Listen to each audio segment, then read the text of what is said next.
तो बच्चों आज की क्लास में हम लोग स्टार्ट करेंगे डेफिनेट इंटीग्रल्स। तो ये जो डेफिनेट इंटीग्रल्स है बिल्कुल इनडेफिनेट की तरह होता है, बस यहाँ पे एक छोटा सा चेंज आ जाता है। और वो चेंज क्या होता है, यहाँ पे प्लस सी जो हम यूज करते आ रहे हैं वो नहीं यूज होता और यहाँ पे लिमिट्स यूज हो जाती है। अब जैसे यहाँ पे लिखा है डेफिनेट इंटीग्रल्स और यहाँ पे मैंने आपको बताया कि भाई एरिया फंक्शन लिखा है। अब एरिया फंक्शन एक्चुअली है क्या, इसको समझो। देखो, मैंने एक क्या कहते हैं कोई भी ग्राफ बना सकता हूँ। मान लो ये, अब ये जो ग्राफ बनाया है मैंने, इसकी कोई ना कोई तो इक्वेशन होगी। उस इक्वेशन को मैंने मान लिया F of x. F of x का ये मान लो ग्राफ बना हुआ है, राइट।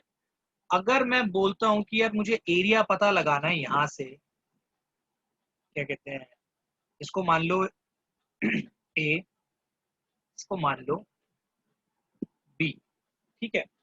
तो यहाँ पे ये है आपका F of x. F of x क्या होता है, आपका वाई होता है, इसको ध्यान रखना, राइट। तो मैं क्या करने वाला हूं यहाँ पे, इसको ना अगर मैं छोटे छोटे रेक्टेंगल्स में मान लूं तो मैं इसका एक्यूरेट आंसर निकाल पाऊंगा। बहुत इनफाइनाइटेसिमली स्मॉल में कह रहा हूँ, ठीक है, बहुत छोटे छोटे रेक्टेंगल्स, क्योंकि ऐसा तो कोई फॉर्मूला आपने पढ़ा नहीं जिससे डायरेक्टली इसका आंसर आ जाए। तो यहाँ पे हम इंटीग्रेशन का यूज करते हैं और आप ये एप्लीकेशन ऑफ इंटीग्रल्स में तो अच्छे से पढ़ोगे, बट यहाँ पे इसको समझाने के लिए मैं आपको बता रहा हूँ। तो एरिया फंक्शन के हिसाब से मैं एरिया निकाल रहा हूँ इसका। और एरिया कैसे निकलेगा, देखो ये है एक्स की एक्सिस, ठीक है, ये है आपकी एब्सिसा। यहाँ पे ये जो छोटा सा डिस्टेंस है ना, ये जो मैं दूसरे पेन से मार्क कर देता हूँ, ये इसकी बात कर रहा हूँ मैं। ये जो है ये आपका dx से रिप्रेजेंट हो रहा है। मतलब dx क्या है, बहुत ज्यादा छोटा चेंज इन x। तो ये dx से रिप्रेजेंट हो रहा है और ये क्या होगा आपका y, लेंथ क्या होगी y। तो अगर मैं आपको बोलूं ये जो रेक्टेंगल है इसका एरिया क्या होगा, तो आप इसका बोलोगे length into breadth, that is y dx, right. अब देखिए आप लोग, ये जो y dx है ये एक स्ट्रिप, ये जो स्ट्रिप है ना इसका एरिया है। ऐसी कितनी सारी स्ट्रिप्स हैं, यहां से लेके यहां तक बहुत सारी स्ट्रिप्स बन जाएंगी। एक बात का ध्यान रखना, ये साइन होता है इंटीग्रेशन का। इंटीग्रेशन का मतलब ही होता है जोड़ना, ठीक है। तो हम क्या करेंगे, सारी y स्ट्रिप को जोड़ रहे हैं, मतलब सारी y dx, जितने भी y dx हैं सारी जोड़ रहे हैं। लेकिन कहां से कहां तक ये मैंने स्पेसिफाई कर दिया, a से लेके b तक। तो अब आप इसको पढ़ सकते हो। इसका मतलब क्या है, जो भी f ऑफ x कर्व है आपका, उसको dx से मल्टीप्लाई करेंगे छोटे से चेंज के साथ। जितनी भी स्ट्रिंग्स बनेंगी, ये जो स्ट्रिप्स बनी है, इनको ऐड करेंगे कहां से कहां तक, जितना क्वेश्चन में रिक्वायर्ड है, ए से बी। यानी कि अगर आपसे कोई पूछे कि ये इसको रीड करने का मतलब क्या है, इसका मतलब ये है वाई डी एक्स की स्ट्रिप्स का समेशन, एरिया का समेशन ए से बी तक। ये वाली स्ट्रिप को काउंट नहीं करेगा क्योंकि ए से बाहर है, ठीक है। तो ये आपका एक एग्जैक्ट प्रॉपर आंसर दे देगा, राइट। अब देखिए इसका हम क्या कहते हैं आंसर क्या निकालेंगे, इसको देखना है। देखो यहाँ पे क्या होएगा, आप नॉर्मली जैसे इंटीग्रेट करते आ रहे हो ना इनडेफिनेट इंटीग्रल्स को, इसको भी एग्जैक्टली वैसे ही करना है। बस सी नहीं लगाना है यहाँ पे, आप प्लस सी नहीं लगाना है। तो मान लो इसका जो इंटीग्रेशन आया वो कितना आया, कैपिटल एफ ऑफ एक्स आ गया, राइट। इसका इंटीग्रेशन मान लो साइन एक्स था फंक्शन, तो यहाँ पे कॉस एक्स आ जाएगा, आपका माइनस कॉस एक्स आ जाएगा, राइट। अब वो आपका एफ ऑफ एक्स मान लो।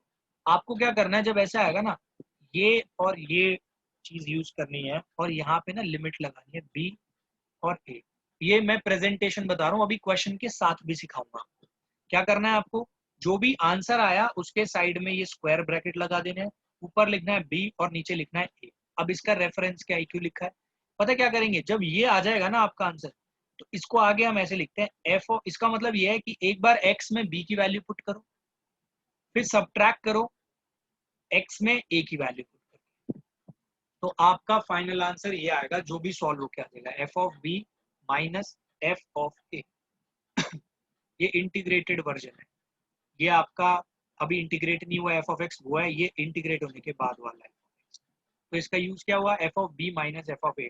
लेकिन एक चीज का ध्यान रखना, इसको हम पढ़ते कैसे हैं, इसको हम बोलेंगे from limit A to B. लेकिन जब हम लिखेंगे यहाँ पे पहले बी वाला आएगा माइनस बी, फिर बाद में ए वाला, और यहाँ पे हमेशा माइनस ही आएगा। Keep that in mind. तो क्या कहते हैं, ये आपने सीखा, बट जब तक मैं एक एग्जाम्पल नहीं कराऊंगा बेसिक सा, आपको ये चीज क्लियर नहीं होगी। देखो एग्जाम्पल लेते हैं हम, एग्जाम्पल नंबर 27 ही ले रहा हूँ। एंड फर्स्ट पार्ट, यहाँ पे आपको देखो क्या बोला है, फ्रॉम लिमिट 2 to 3, हमेशा इसको रीड ऐसे ही करना है 2 to 3, ठीक है, 2 से लेके 3 तक, x square D x, right. मैंने आपको क्या बताया था यहाँ पे, आपको ना नॉर्मली जैसे आप एक्स स्क्वायर का इंटीग्रेशन करते हो वैसे ही करना है। एक्स स्क्वायर के इंटीग्रेशन के हिसाब से 2+1 अपॉन 2+1 दैट इज x³/3 आता है, राइट। अब हम क्या करते थे, इंडेफिनिट में प्लस सी लगाते थे, बट यहाँ पे हम प्लस सी नहीं लगाएंगे। हम क्या करेंगे, यहाँ पे स्क्वायर ब्रैकेट लगाएंगे, यहाँ पे लिमिट्स को लिखेंगे, ऊपर 3 और यहाँ पे लिखोगे आप इसको 2, राइट। अब इसको लिखने के बाद हम क्या लिखेंगे, जहां जहां x है ना, बताया था आपको, जहां जहां x है, ये जो आपका x³/3 है ना, ये एक तरह से ये आया है कैपिटल F x, ठीक है। यहाँ पे जहां x है वहां पे एक बार 3 पुट करो, 3/3 फिर बीच में माइनस का साइन लगाओ, फिर ये जो लिमिट है इसको पुट करो, 2/3, तो ये आपका बन रहा है 3 3 9 minus 8/3, 27 minus 8/3, that is 19/3। This is your final answer, this is a definite answer. इसीलिए हम इसको डेफिनेट इंटीग्रल्स भी बोलते हैं, क्योंकि यहाँ पे आपको प्लस सी के फॉर्म में आंसर नहीं मिल रहा है। अब आपके दिमाग में डाउट आ रहा होगा, सर ये प्लस सी गया कहाँ, तो मैं आपको बता देता हूँ। जब आप इसको ये लिखते हो ना, तो यहाँ पे एफ ऑफ बी प्लस सी होता है, और यहाँ पे भी एफ ऑफ ए प्लस सी होता है, वो दोनों सी सेम होते हैं। जब ये ब्रैकेट आप ओपन करोगे ना बेटा, सी से सी कैंसिल हो चुका होगा, इसलिए वो गायब हो जाता है। अब हम लोग कुछ और क्वेश्चंस कर लेते हैं इसके, ताकि आपको थोड़ी और क्लैरिटी हो जाए। 1, यहाँ पे 1 से लेके 2 है लिमिट। थर्ड पार्ट है वही आपका एग्जाम्पल नंबर 27 का, 27 का एग्जाम्पल 27 का सेकेंड पार्ट है। इसमें लिखा है x/(x+1 x+2 dx), राइट। अब देखो यहाँ पे ना मैं डायरेक्टली शॉर्टकट यूज कर रहा हूँ, आप लोगों को इसको पार्शियल फ्रैक्शन से खुद से सॉल्व करना है। पता कैसे चलेगा पार्शियल फ्रैक्शन का, नीचे की डिग्री देख लो कितनी है, 2 डिग्री का है यानी क्वाड्रेटिक है, ऊपर की डिग्री लीनियर है, तो यहाँ पे आपको पॉलिनॉमियल को डिवाइड करने की जरूरत नहीं है। आपको वही फॉर्मूला a/(x+1 प्लस b/(x+2), उससे आप खुद निकालोगे a और b की वैल्यू। मैं डायरेक्टली यहाँ पे लिख रहा हूँ जो भी वैल्यू आई है। तो ये जब आप करोगे ना, ये चेंज होके आ जाएगा इतना, ये आएगा पहला वाला -1 x+1, फिर ये +2 x+2, राइट। ये आ जाएगा आपका इतना dx। तो इसको जब आप सॉल्व करोगे ना, देखो ये सेपरेट भी हो जाते हैं, माइनस यहाँ पे x+1 यहाँ dx, देखो लिमिट भी साथ साथ सेपरेट हो जाएगी, 1:2 यहाँ पे भी थी, 1:2 यहाँ पे भी आ जाएगी, 2/(x+2 dx। तो जब आप इसको सॉल्व करोगे तो आपको सॉल्व करके कितना मिल जाएगा, माइनस का साइन एज इट इज रहने वाला है, इसका क्या बनेगा, log x+1। अब ध्यान रखना है यहाँ पे 2 लगाना है, यहाँ पे 1 लगाना है, प्लस इसका क्या बनेगा, 2 बाहर, log x+2, right, log x+2। तो यहाँ पे अगेन आपको ये लगाना है 2 और यहाँ पे लगाना है 1, ठीक है। आप इसको कंबाइन करके भी लिख सकते थे, तो तब भी कोई दिक्कत वाली बात नहीं थी, बट मैंने इसको सेपरेटली लिखवा दिया।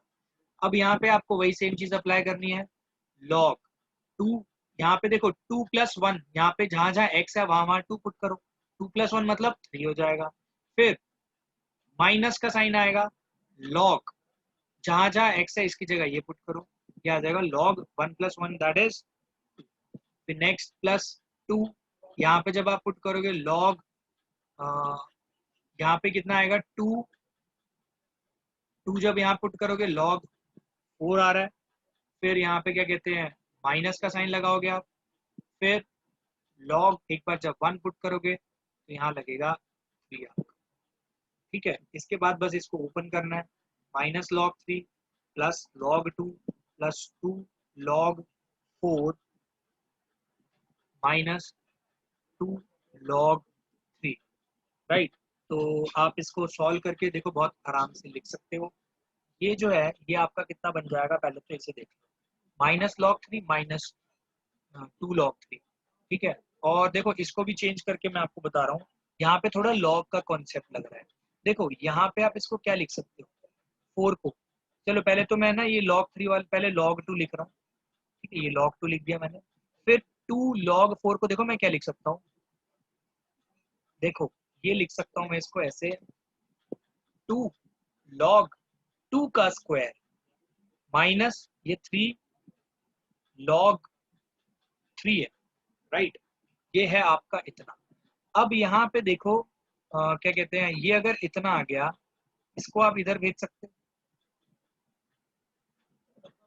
अगर आपको याद हो, आपने पढ़ी थी प्रॉपर्टी, ये आपको b log a लिख सकते हो, तो इसका रिवर्स भी लिख सकते हो। तो ये आपका कितना बनेगा, log 2 as it is plus 4 log 2 minus, देखो इसका उल्टा कर दूंगा मैं, ये बन जाएगा log 27। अभी देखो ये क्या होने वाला है यहाँ पे भी, log 2 plus 4 log 2 that is 5 log 2 minus log 27।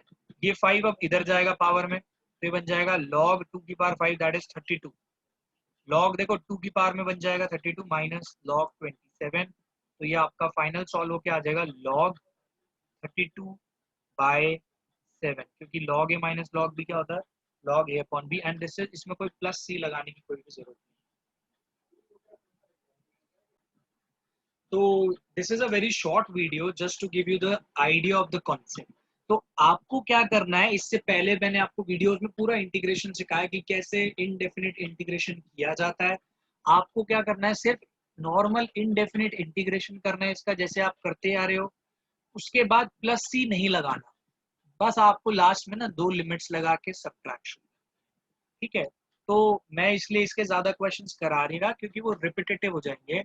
आपको सारे के सारे 7.9 के क्वेश्चंस आते होंगे, क्योंकि आपने अगर पुरानी इंटीग्रेशन ढंग से पढ़ ली है, तो 7.9 के सारे क्वेश्चंस को आप इजीली इंटीग्रेट कर सकते हो। बस यहाँ पे एक स्टेप बढ़ जाएगा, और क्या करना है आपको, जैसे ही आप इंटीग्रेट करोगे, इंटीग्रेट करने के बाद ये लिमिट्स को आपको लगाना पड़ेगा। पहले ऊपर वाली लिमिट लगाना है, सब्ट्रैक्शन करना है, फिर नीचे वाली। तो इसलिए ये वीडियो मैंने बहुत छोटी सी बनाई है, शॉर्ट एंड बिल्कुल शॉर्ट रखी है वीडियो मैंने। तो आई थिंक आपको, मुझे लग रहा है कि ये सब कुछ समझ में आया होगा। अगर आपको ये अच्छी लगी हो video, please share it with your friends and hit the like button अगर आपको पसंद आया हो, and share as much as you can, and if you have any doubt please comment in the comment section, and please subscribe to our channel अगर आप नए हो। तो मिलते हैं नेक्स्ट क्लास में, तब तक के लिए थैंक्स फॉर वॉचिंग क्लास।